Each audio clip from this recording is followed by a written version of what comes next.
Los discípulos, llenos de esperanza, regresaron a Jerusalén y esperaron la promesa del Espíritu Santo. Durante la fiesta de Pentecostés, un fuerte viento llenó la casa y lenguas de fuego se posaron sobre ellos. Todos fueron llenos del Espíritu Santo y comenzaron a hablar en otros idiomas, sorprendiendo a la multitud que los escuchaba en sus propias lenguas. Pedro, junto a los demás apóstoles, proclamó con autoridad que esto era el cumplimiento de la profecía de Joel, sobre el derramamiento del Espíritu de Dios en los últimos días. La predicación de Pedro fue poderosa, llamando al arrepentimiento, y muchos se unieron a la comunidad de creyentes, que creció compartiendo lo que tenían y testificando con valentía a pesar de la creciente oposición. La persecución contra los primeros cristianos no tardó en intensificarse tras la muerte de Esteban, el primer mártir. Pedro y Juan, por ejemplo, fueron arrestados después de sanar a un mendigo en la puerta del templo, y cuando se les interrogó por el Sanedrín,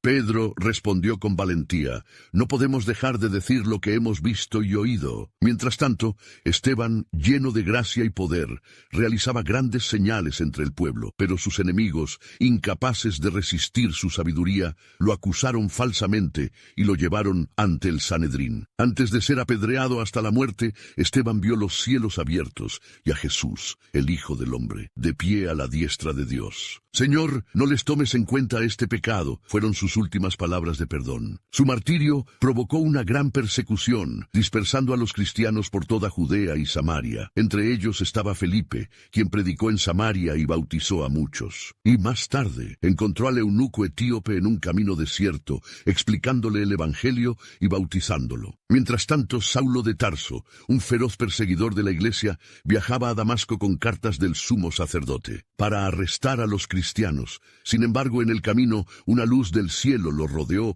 y una voz le preguntó: «Saulo, Saulo, ¿por qué me persigues?». Era la voz de Jesús. Saulo, ciego y tembloroso, fue guiado a Damasco, donde Ananías, un discípulo, oró por él, y las escamas cayeron de sus ojos. A partir de ese momento, Saulo se convirtió en Pablo, el gran apóstol que llevaría el Evangelio a las naciones gentiles. Junto con Bernabé, Pablo predicó en muchas ciudades, enfrentando oposición y peligro, pero también viendo grandes conversiones. Durante un concilio en Jerusalén, Pedro recordó su visión con Cornelio y defendió la idea de que los gentiles no deberían seguir la ley de Moisés, sino ser salvos por la gracia de Jesús. La decisión fue clara: los gentiles no debían cargar con el peso de la ley. Pablo continuó su misión enfrentando naufragios, azotes y prisiones.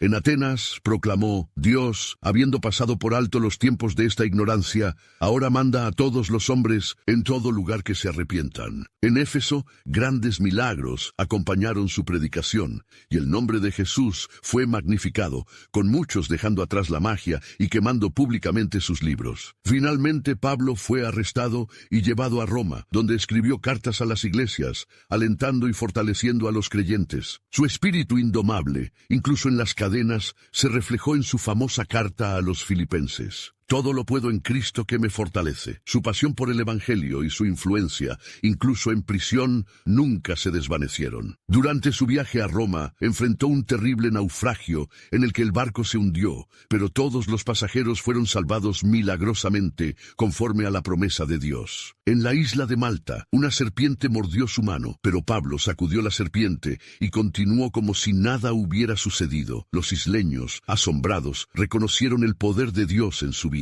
Pablo, usado por Dios para sanar a los enfermos de la isla, fue finalmente enviado a Roma con todas sus necesidades cubiertas.